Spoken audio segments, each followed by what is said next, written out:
메인주에서 발생한 총격 사건의 용의자가 사흘이 되도록 아직 체포되지 않고 있습니다. 뉴욕 한국문화원이 한국 문화와 관련된 다양한 전시 및 행사 정보를 제공하기 위한 홍보 캠페인을 진행합니다. 우편물 절도와 우편 배달물을 상대로 한 강도 사건이 급증하면서 우정청이 대책 마련에 나섰습니다.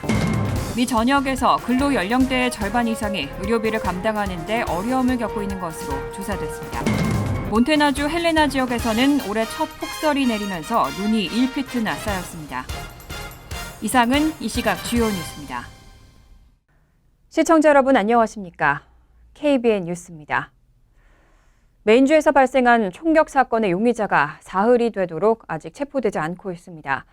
현지 당국은 주민들에게 계속해서 경계를 당부하고 있습니다. 총격 사건은 동북부 메인주의 루이스턴에서 25일 오후 7시경 발생했습니다. 하지만 이 사건의 용의자로 지목된 40세 로버트 카드는 아직 잡히지 않았습니다. 카드는 25일 오후 7시께 볼링장과 레스토랑 등을 대상으로 총기를 난사해 최소 18명을 사망하게 하고 13명을 다치게 한 혐의를 받고 있습니다.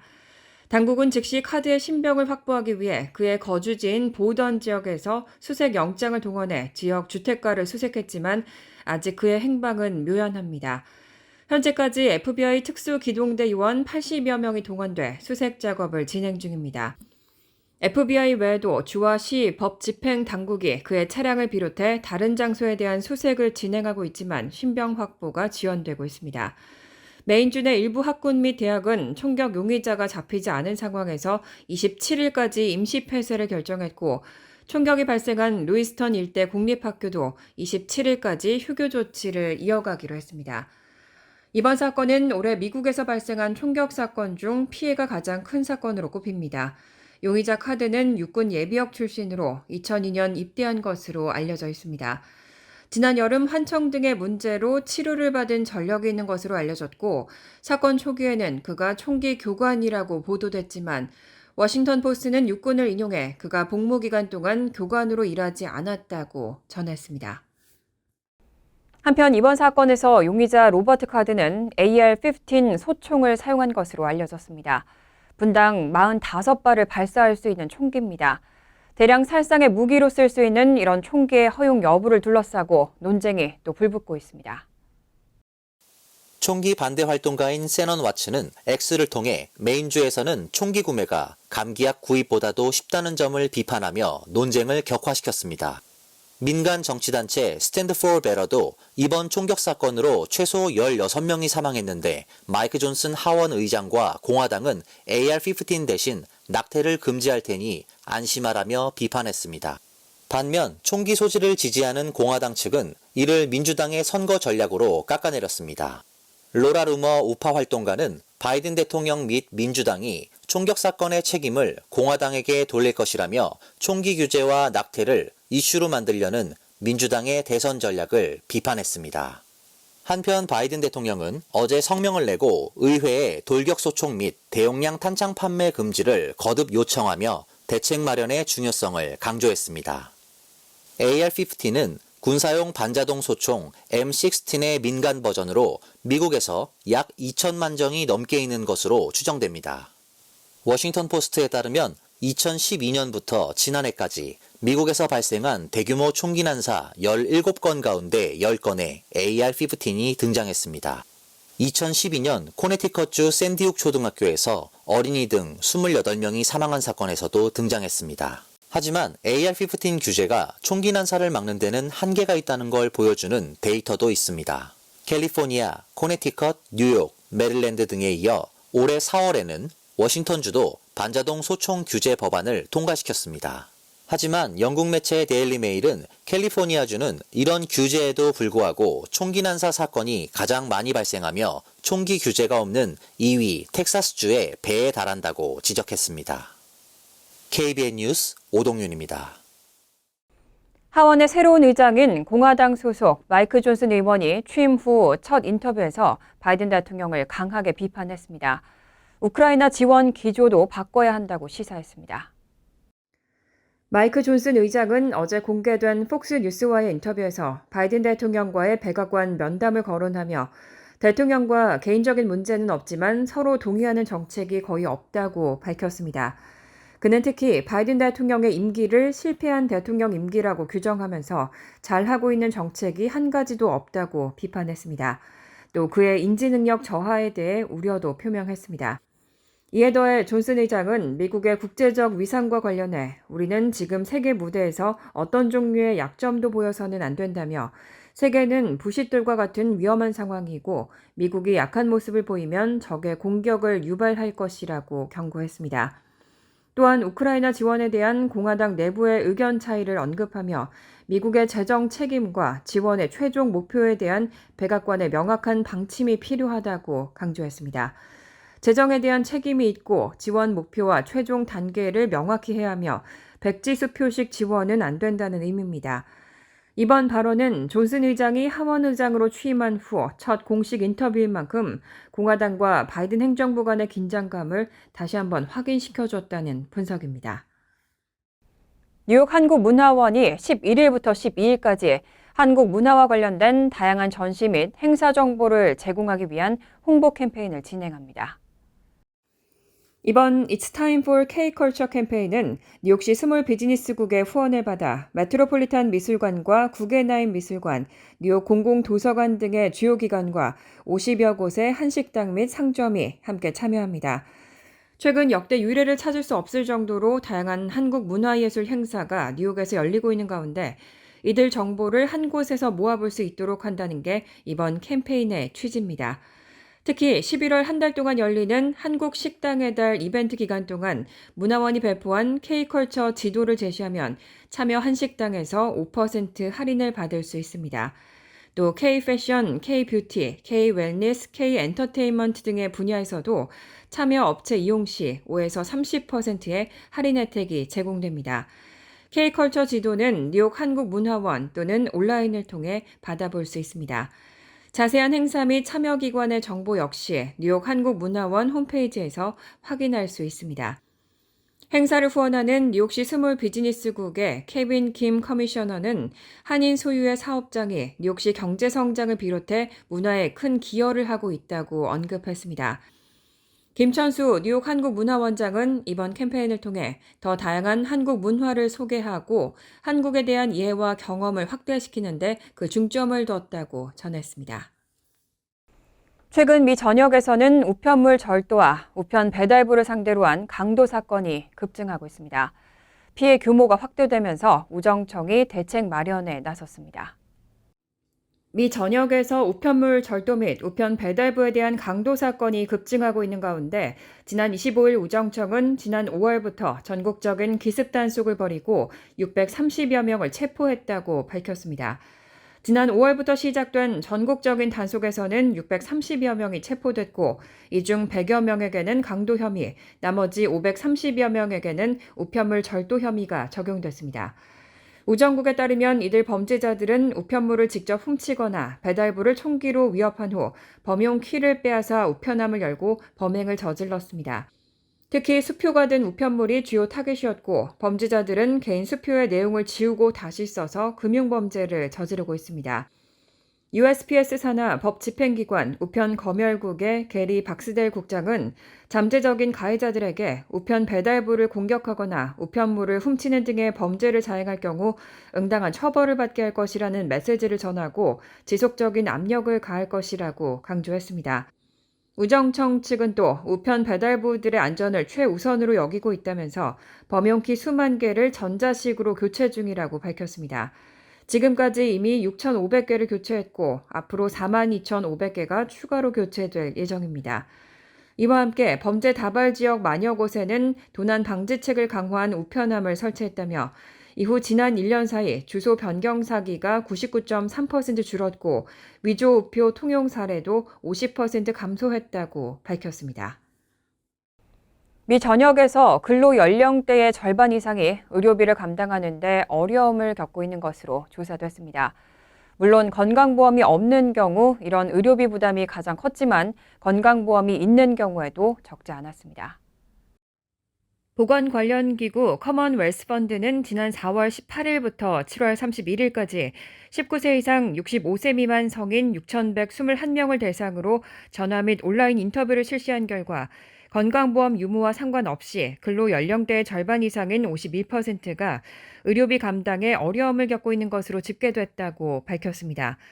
특히 건강보험이 없는 경우는 76%로 그 비율이 가장 컸고 직장보험이 있는 경우에도 43%, 메디케이드 혜택을 받는 경우 45%, 메디케어 혜택을 받는 경우 51%, 오바마케어 및 일반 개인보험이 있는 경우에도 57% 등 여전히 많은 주민들이 의료비 감당에 어려움을 겪는 것으로 파악됐습니다.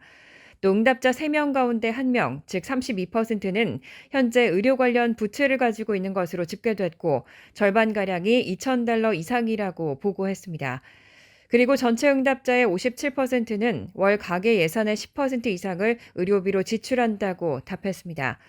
커먼웰스 펀드는 이런 의료비 부담으로 인해 많은 사람들이 필요한 시기에 치료를 받지 못하고 그 결과 건강이 악화되는 악순환이 계속되고 있다고 우려했습니다.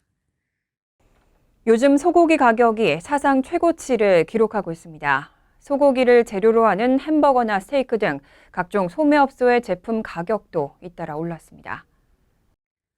연방농무부에 따르면 현재 소고기 소매 가격은 파운드당 $8에 이르면서 팬데믹 전 $5를 밑돌던 것과 비교하면 60% 이상 상승했습니다.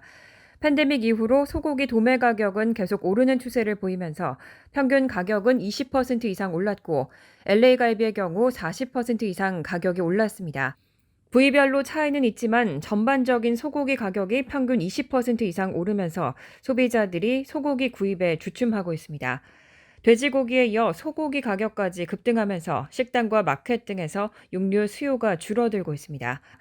여기에 가뭄에다 건초 재고량 감소, 더불어 인건비 등의 재반 비용 증가로 인해 축산업이 어려움을 겪으면서 소고기 가격이 한동안 내려가지 않을 것이라는 전망이 나옵니다.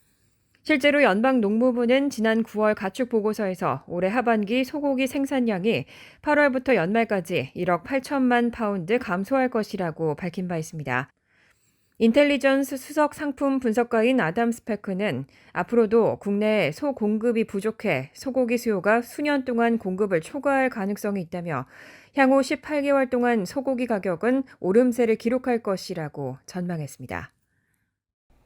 몬태나주 헬레나 지역에서 올해 첫 폭설이 내렸습니다. 눈이 1피트나 쌓였는데요. 지난주에는 80도의 이상 고온 현상을 보였던 만큼 주민들이 큰 혼란을 겪었습니다. AP통신, 워싱턴 포스트 등에 따르면 지난주 기온이 80도까지 오르며 이상 고온 현상을 보였던 몬태나주 헬레나 지역에 지난 25일에는 폭설이 내렸습니다. 올해 첫 폭설이 내려 1피트의 눈이 쌓이면서 이 지역의 공립학교들은 25일 아침 통학버스 6개의 운행을 중단하기도 했습니다. 몬태나주 고속도로 순찰대 웹사이트에 따르면 순찰대는 폭설로 인한 수십 건의 교통사고와 미끄러짐 사고에 대응했습니다. 또 고속도로와 거리, 주차장 등에서 제설차가 신속하게 눈치우기 작업을 진행했고 미끄럼 방지를 위해 도로에 모래를 뿌리는 등 조치를 취했다고 전했습니다. 국립기상청은 캐나다 북서부에서 내려온 찬 공기와 태평양의 습한 기후가 만나 결빙 온도까지 기온이 떨어지면서 이번 폭설이 내렸다고 설명했습니다. 현재 몬태나주 산악지대의 예상 적설량은 18인치, 로키 산맥 고지대의 적설량은 24인치 이상으로 예상되고 있습니다. 국립기상청은 눈이 녹았다가 기온이 떨어지면서 도로 상황이 위험할 수 있으니 특히 빙판길과 눈 덮인 산길에서 운전 시 주의를 요구한다고 강조했습니다. 국립기상청 기후예측센터는 앞으로 2주 동안 미 대부분 지역이 점차 평년 기온에 가까워질 것으로 전망했습니다. 간추린 소식입니다. 상무부는 지난 9월 에너지와 식료품을 제외한 근원 개인 소비 지출 PCE 가격 지수가 전년 동월 대비 3.7% 상승했다고 오늘 밝혔습니다. 월스트리트저널이 집계한 전문가 전망치에 부합하는 결과입니다.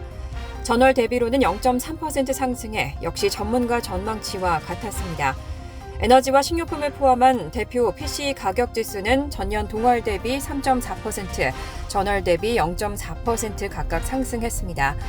PC 가격 지수는 미국 거주자들이 상품과 서비스를 구매할 때 지불하는 가격을 측정하는 지표로 소비자 물가 지수 CPI와 비교해 주거비 비중이 낮은 게 특징입니다. 근원 PC 지수 상승률은 지난 7월 4.3%, 8월 3.8%에서 9월 3.7%로 하락세를 지속하고 있습니다. 머피 뉴저지 주지사는 내년 1월 뉴저지 턴파이크와 가든스테이크 파크웨이 통행료 3% 인상 등이 포함된 뉴저지 턴파이크 교통공사의 새 예산안에 대해 거부권을 행사할 방침이라고 밝혔습니다. 내년 1월부터 통행료 인상이 발표된 후 불거진 성난 민심을 고려한 결정으로 풀이됩니다. 앞서 뉴저지 턴파이크 교통공사 이사관은 뉴저지 턴파이크와 가든스테이트 파크웨이 통행료 3% 인상 등이 포함된 26억 2천만 달러 규모의 새 회계연도 예산안을 만장일치로 통과시킨 바 있습니다.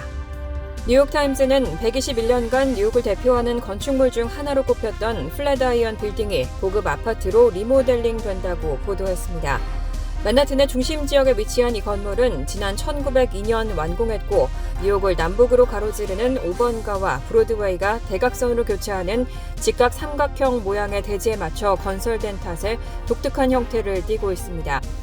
건물 명칭에 다리미라는 뜻을 지닌 플랫아이언이라는 단어가 사용된 것도 이 때문입니다. 건물 추측은 22층인 이 건물을 40가구가 사용하는 고급 아파트로 리모델링할 예정입니다. 리모델링 공사는 뉴욕시의 허가에 걸리는 시간을 포함해 약 3년이 소요될 것으로 예상됩니다. 유패밀리 재단이 제29회 장학생을 모집합니다. 재단은 신용을 지키며 정직하고 성실히 살면 사람과 돈은 따라오는 법, 신용이 곧 생명이라는 유재두 회장의 삶의 철학을 미션으로 장학생을 선발합니다. 지원 자격은 뉴욕, 뉴저지, 매사추세츠, 펜실베니아, 커네티컷 등 위 동북부 12개 주 소재, 정규 4년제 대학 또는 대학원에 재학 중인 한인 학생입니다. 전학년 평점 3.0 이상, 2023년 가을학기 기준 풀타임 재학생으로 내년 1월 20일에 열리는 장학금 시상식 행사에 직접 참석할 수 있어야 합니다. 신청서는 재단 사이트에서 내려받을 수 있고 마감은 다음 달 19일이지만 선착순 50명이 접수될 경우 조기 마감됩니다. 장학금은 15명에게 1인당 $2,000가 지급됩니다. 환율과 증권 소식입니다.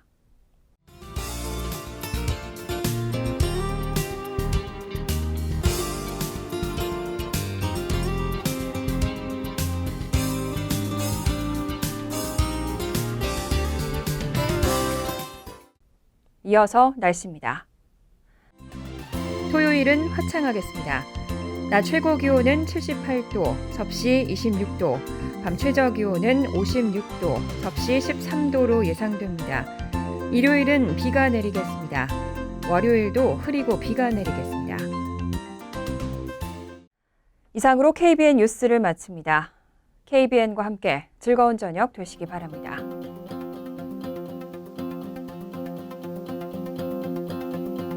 미 동부 최대 한인방송 KBN이 제작하는 KBN 뉴스는 웹사이트 mykbn.com 그리고 유튜브와 페이스북에서 다시 보실 수 있습니다. 좋아요, 구독, 알림 설정은 뉴스 제작에 큰 도움이 됩니다.